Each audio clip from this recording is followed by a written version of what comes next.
Hey there, Squatchers. Welcome to another episode of You Don't Know Squatch. Today on the line, we have a good friend of Jim's from Sasquatch Outpost. Actually got you started in this, right? Actually, she did. She's got history with the Sasquatch Outpost because her story was a key element of us actually starting the Sasquatch Outpost. That's really interesting. I can't wait to hear from her. I guess let's jump right into it. Let's go ahead and give her a call.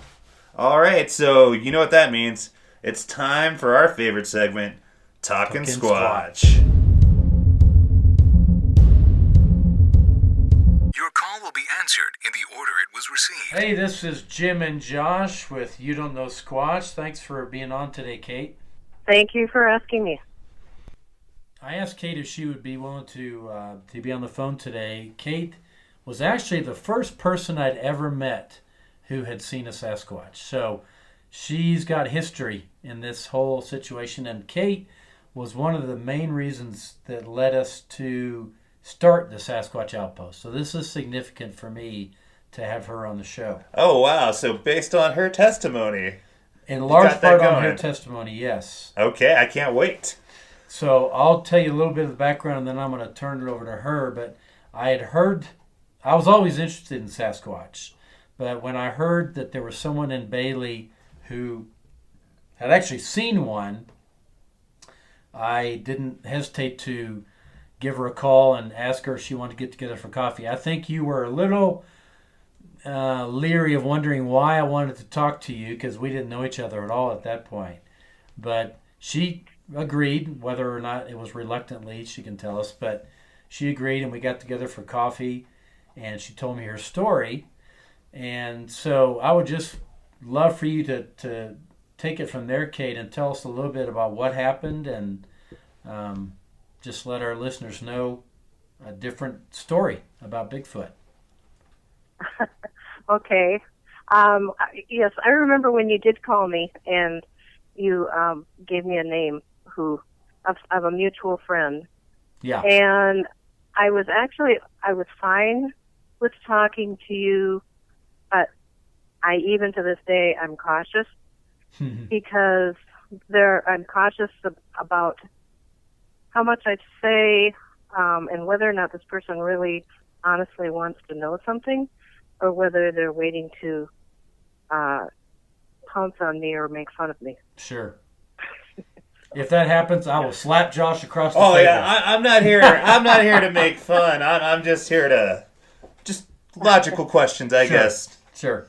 So okay. Rest assured, no fun will be made of anything you say. Well, and over the years I've become more immune to it, but at that time it was just a matter of weeks, I think. Yes, it was. From the time that it happened. So. Oh wow! So this was fresh. It was fresh, yes, when we met. It wasn't like she had seen something several years before. This was within probably a month at the most, but. Correct. So. Correct, and I think I was still kind of in shock. Also. Yeah, I think you were. So your experience was actually a sighting, or? Yes, it was a sighting.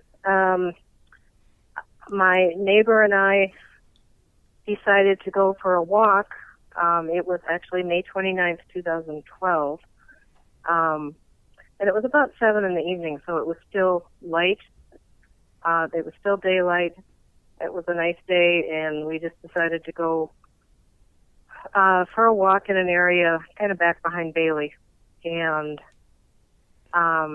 we were actually chit-chatting more than walking, but kind of slowly meandering, and we heard a really loud noise, it sounded to me like a branch breaking, but it was very loud. We both stopped in our tracks. We looked over in the direction of the noise, and there was a creature running down the hill near us. It was probably about 250 feet away. It was running down the hill. It didn't look at us. It just ran down the hill. And it was very tall, very long legs. It was covered in hair. It was kind of black with some silver highlights. The way that it ran, it was different than a human. Just the gait, the formation of the legs as it ran. And it was running down a hill that was fairly steep, but it still had, the posture was leaning forward, which since that time people have tried to run down that hill leaning forward, and people can't do that. I tried. It's too steep. I was leaning backwards to keep from falling over. Yeah. So it ran down the hill. I was talking to myself without even realizing it. I was talking out loud, saying, "Is that a deer? No, it's not a deer. Is that an elk? No. A bear? No." And it was probably, I don't know, 5 to 7 seconds. And there were trees there, so there were a couple times when it would disappear from sight for a split second as it went by, but then it was out of sight.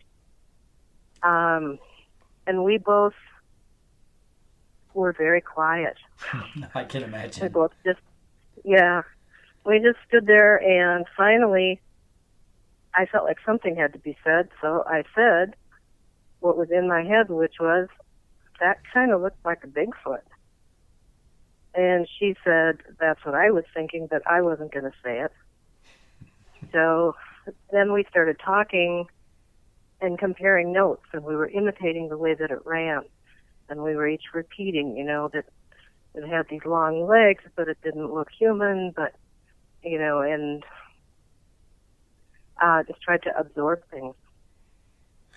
Now, when you mentioned that it could have been an elk or a deer, so was it, I guess those things are on four legs, so I'm kind of wondering, was it upright, or was it just so fast it was kind of hard for you to see? No, it was, we could see it. It was clearly running on two legs. It was more of it was a bipedal. It was running on two legs. It was upright.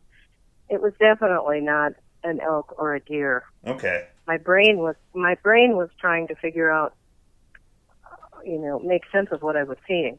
And bears don't run on two legs, No. right? Not that fast. They couldn't. I mean, you see them at the circus. No, I thought I remembered something in your story, and maybe I remember it wrong, about this creature kind of being bent at the waist,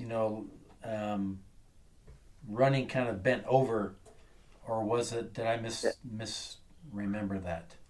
I don't know that it was bent over, but it had a definite forward posture. It was leaning forward. It was not upright like, it wasn't like somebody running a track. What color was it, was if you bent remember? over. It was black, and with patch or like gray highlights, silver gray highlights. That's and interesting. The head was kind of conical. That's the second time we've heard gray highlights. Yeah, it is. From two separate people that, So what did you and your friend do after that, after you both kind of agreed that maybe you'd just seen a Bigfoot? Well, we got really excited. I mean, we knew nothing about Bigfoot. We didn't know we were supposed to be afraid. If it was running at us, I'm sure we would have been terrified, but it was just this thing that ran by, and we thought, oh my gosh, we must have scared him or something. He's running away from us. And so I said, why don't we go look for tracks? It was in a time when there was a drought, so at that time we did not find tracks in the dirt, but you could see there were impressions it was pretty thick with pine needles, and there were impressions where you could see that something heavy had gone down, and it was about every 5 to 7 feet that there was a depression where it ran. And so, we looked around a little bit, and we actually started calling for it. What did you say? Or how did you call it? Well, he said, "Hey, come on back here." And my friend said, "It's okay. We won't hurt you. It's okay." Interesting. We were calling out for it. I mean, now it just seems so crazy. Sure. But we just had no sense of fear at all. We just thought, wow, this cute puppy ran by us or something. Yeah. It's a big puppy. So, yeah. Then we decided to go back and hop on the internet because I had not studied Bigfoot at all, but I worked a job where I was in my office a lot at night, sometimes waiting. I ran a lodging facility. So while I was sitting waiting for people to check in late, I would be on my computer, just looking at community news. And I had seen quite a while ago a couple of references to people saying that they saw Bigfoot tracks. And so one time I had Googled Bigfoot and Bailey and found a couple of stories that, but I didn't take it real seriously. I just thought, oh, that's pretty funny. So I told my friend, I said, I remember seeing something about Bigfoot and Bailey, and let's go jump on the computer and see what we can find out. And as we were walking towards our car, we said, let's not tell anybody. We're not going to tell anybody, at least until we know what's going on. And just at that time, a neighbor drove by and stopped to say hi. And, hi, how are you? What are you guys doing? And we both just said, we just saw Bigfoot. You couldn't help yourselves, could you? We could not help ourselves. And so the neighbor and her husband looked at us like we were crazy, and he laughed, and she asked a couple questions, and we said, no, really, we did. And so, as it turns out, they went back to their cabin. She hopped on the internet and did some research and found the site for the BFRO. And I had found a different researcher. And so I contacted one, and she, unbeknownst to me, had contacted the BFRO, which was fine. But so I got calls in the morning from researchers saying, okay, what did you see? And learned a whole lot about Bigfoot and Bailey. And I mean, the whole subject is just so fascinating. Were you surprised that there was information on the internet about it? Well, I was surprised that there was that much. I mean, like I said, I'd seen a report that there were, somebody saw footprints, and but in my head, without thinking it through at all, I just thought, if you're going to see a Bigfoot, you must have to be in the middle of the Lost Creek wilderness. Right. You'd never see one this close to the town of Bailey. I just did not think that could be a possibility at all, and I hadn't had time to really read about it. But once I did, and hearing that, that there's a lot of reports in Bailey, and all the DNA evidence, and there's so much more information out there than you realize. Well, like I said at the beginning, your sighting was one of the key elements that led to us starting the Sasquatch Outpost, and that's been 5 years ago, and the rest is history. So, can I ask you, what was it about her testimony that grabbed you? Like, what made you like, oh my God, this is legit? Well, there was, good question. One is that Kate is a credible person. I did not get the impression that she's mentally handicapped, that, all the things that skeptics would think, oh yeah, this person's really a kook. She's not a kook. She was running a business at the time, legitimate business, and she wasn't looking for Bigfoot. She wasn't out there hunting for Bigfoot. They were out there having a stroll, talking to each other in the afternoon. So neither of them were expecting to see what they saw. And so those elements really caused me to say, you know what, I'm sure she saw something. Interestingly, after Kate told me about this, she took me to the place where this happened. And I went to the top of the hill where this Bigfoot had, we assumed, started his run down the hill. And there was a dead tree at the top of the hill, and one branch was broken off on the ground. It's the only thing I could find anywhere around there that was broken. It's almost like, and if that's what it was that made that sound, this Sasquatch could have easily stepped over that tree to start running down. But it could be that perhaps it just intentionally stepped on this. It's not like you would step on this branch by accident. Yeah. So it had stepped on the branch to break it. My guess was to get their attention before it started running down the hill. Wow. Do you think the same, Kate? Yeah, I mean, at first I didn't, like I said, we just thought, oh, we must have scared the poor little Bigfoot. But later I realized, and it took me a little while to realize, to remember, it took me at least a few days or so, but we had actually started out our little hike at a different location, and we were standing there talking again, kicking the dirt, and I heard something fall. And I looked around and I couldn't see anything. And then I started talking again, and I heard a couple things fall again, and it was like pine cones. I looked again. I looked all around, couldn't see anybody. There was no noise in the trees, because I kept thinking, oh, there must be squirrels or chipmunks that are knocking these pine cones down. Right. But there was nothing making noise. But I felt like I was being watched, but I thought I was crazy. So, or I just thought, well, I must be making this up. I didn't tell her. I just said, you know what, I wanted to go check out this other place. Let's go over here. So later I found out that they will.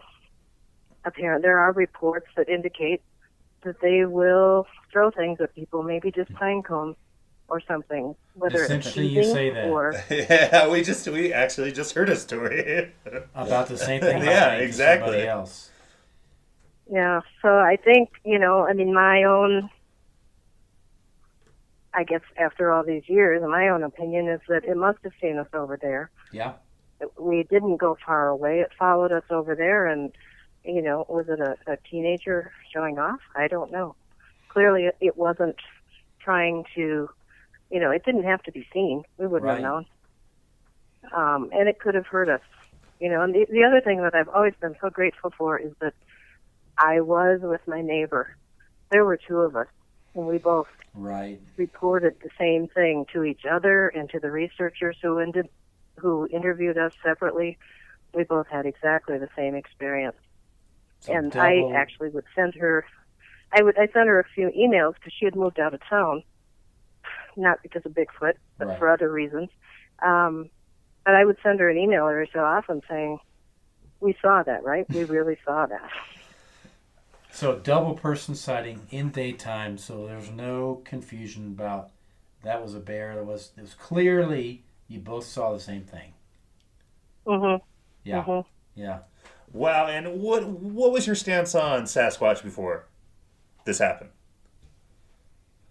I'm sorry, can you repeat that? What was your stance on Sasquatch before this happened? Were you a believer, or did you just not know? Or? I thought, without much thought about it at that time, I thought, wow, if there's Bigfoots around here, that would really be cool, and maybe they really do exist.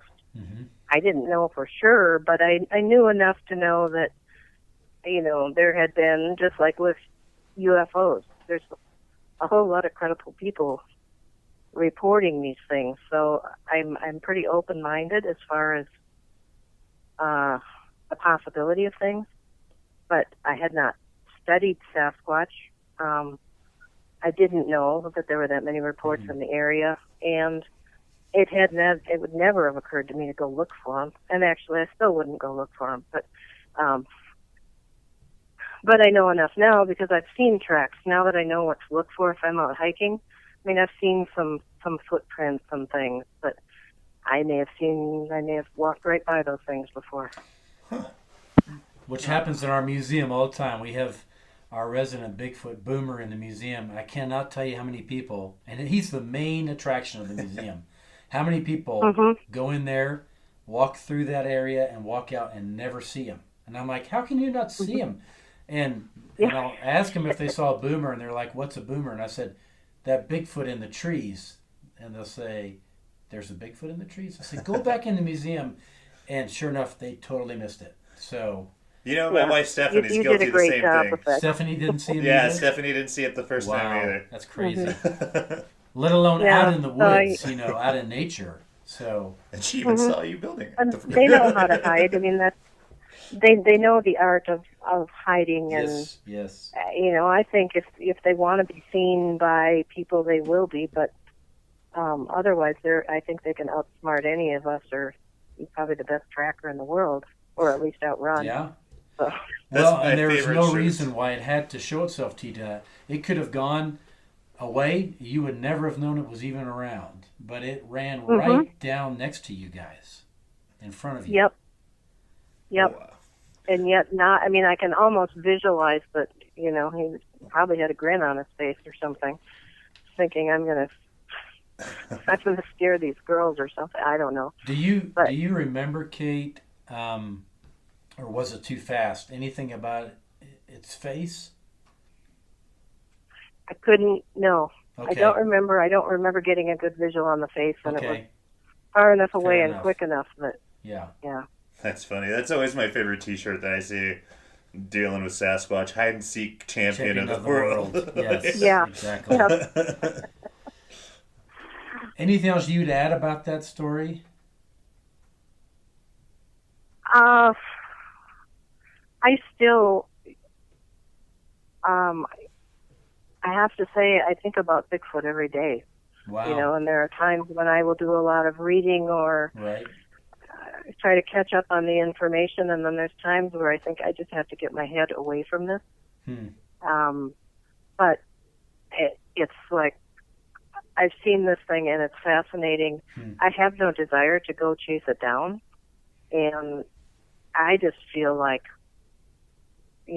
they're my neighbors. Right. That don't come out much.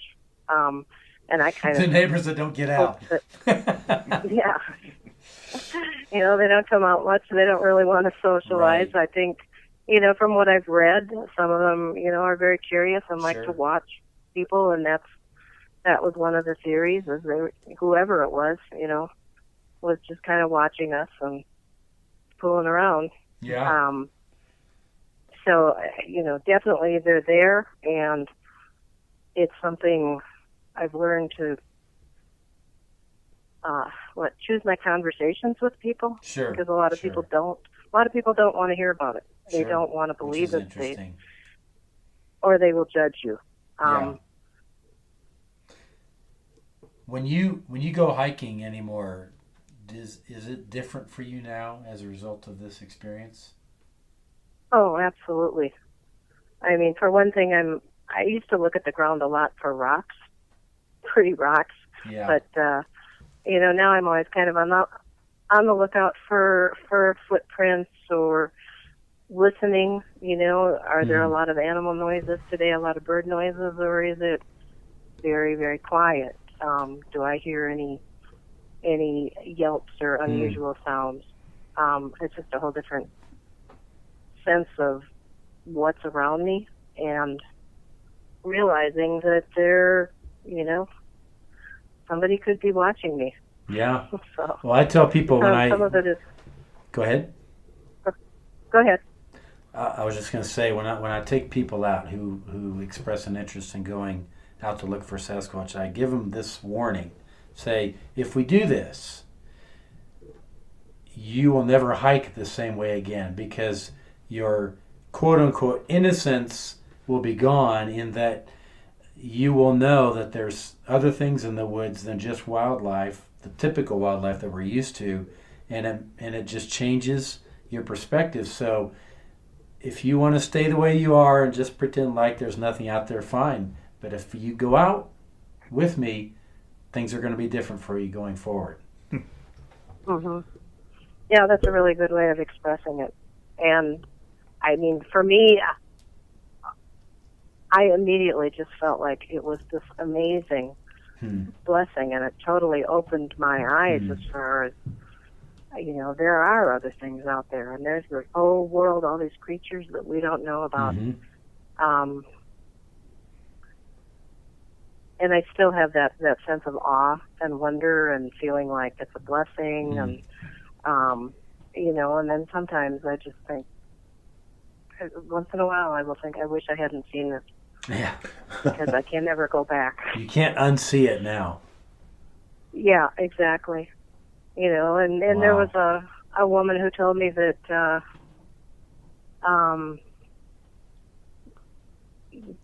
that it's considered a huge blessing if you see one.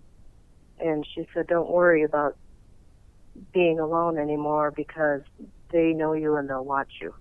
They'll watch out for you. That was very comforting.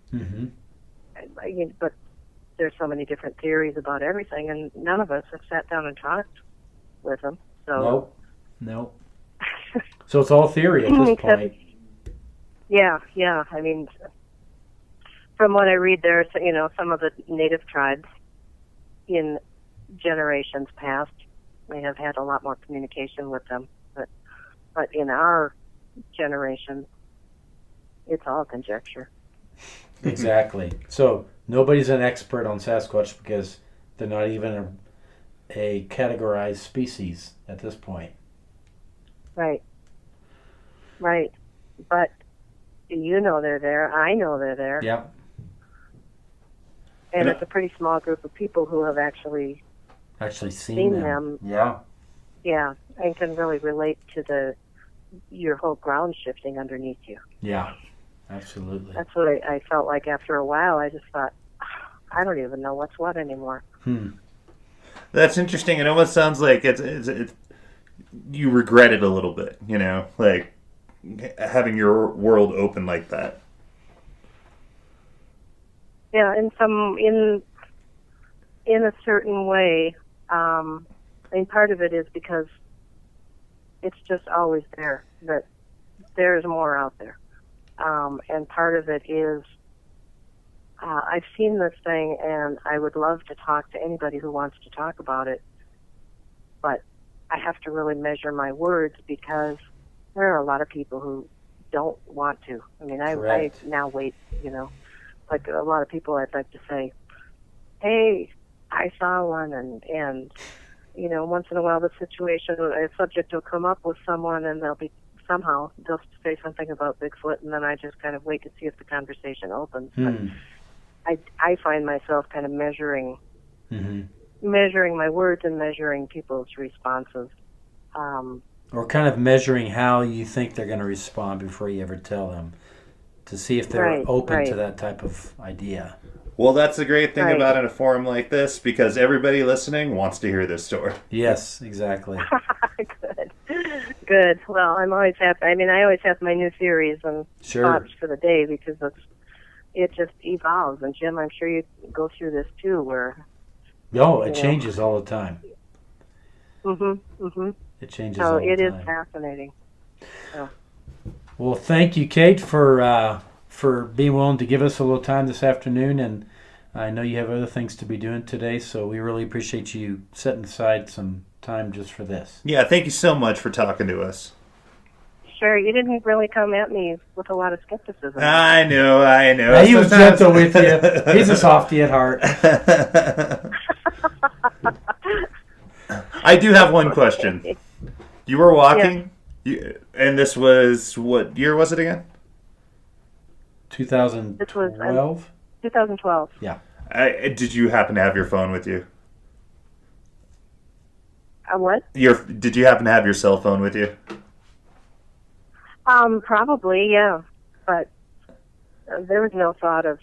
Yeah, you already know where he's going with that question. See, that's always my question. Yeah, this day and age where everybody's taking pictures of everything, like, I feel like... Yeah, well, I would have had to take it out of my pocket and open it, I think at that time I probably had a flip phone, pull up the camera, try to focus on this thing that, it would have taken all the time. I could not take my eyes off of this creature that was running by me. Yeah, see, that's... And the whole thing maybe lasted 5 seconds, I would guess. Something like that. See, So, I mean, that's Yeah. why I reserved myself from asking the question this time, but I feel like I always have to ask. I mean, we do live in the modern age where everybody's Oh, quick yeah, to bust out yeah. their phone. yeah. Got to ask it, but I can see why Kate says what she says, because if I see one, there's a lot of people who still think, even with all the evidence out there, still think if you say you've seen a Bigfoot, you've got to be a little bit of a kook. And I've been living in the community, in the Bailey community for 4 years by then. But I worked so much that I didn't get to know a lot of people very well, and I mean, a lot of people got to know who I was once I went public and said, "Yeah, I saw Bigfoot." So, a few people knew me well and knew that I was credible and stable, but there were other people that just thought, "Well, okay." Well, be comforted. kinda Everyone goofy. thinks I'm a kook, so Oh, I, yeah. I can be the resident Bigfoot kook in Bailey. Yes. Well, and the thing is, you know too much to be Yeah, able to. You can't deny it. right, So. right, exactly. And the frustration. The thing I don't understand is why the scientific community is so slow to accept things and so I afraid. agree. The ones who do believe, and the ones who will look at the evidence, they're afraid of losing their jobs or people thinking they're crazy and losing their professional credibility. So. Well, and that's beginning to change, but we're not out of the woods. Pardon Right. the pun. We're not out of the woods yet with the scientific community. So hopefully we're going to get That was there. good. Yeah, see, I'm not such a kook after all. So, well, thank you again, Kate. Really appreciate it, and I'll give you a heads up before we do this podcast so you can be sure to listen. Okay. Thank you. This was fun. Thanks. Great. Thank you. Bye-bye. Bye. Well, that was really great having her on. I really appreciate her coming sharing her stories. Yeah, I mean, she's very credible, and hopefully you're beginning to realize that not all of my friends are kooks. Two scientists so far, and no, I don't. I'm a business owner. I'm starting to shift. I swear. Yeah, man, I'm telling you, that's you my guys goal. are making me a believer. Shifting Josh. That's the goal. I'm still waiting for the pictures out, the cell phone pictures. Hey, we're gonna get there. We're gonna get there. Well, I guess that's it for this episode. You have anything you want to No, plug? just let people know they can go to our website, youdon'tknowsquatch.com, and check that one out for some products we're going to be putting on there and just other information. Yeah, it's some of the other stories that we find Yep. too along the way and cool Yep. websites. It's all going to be there. And of course, as always, please do us the kind favor of making your way over to iTunes or Google and giving us a 5-star review. It That really just helps helps us. out. Yep. Yeah, it does. It does. The people, the nerds like the analytics. There you go. Well, thanks for listening. And always remember, You don't know squat.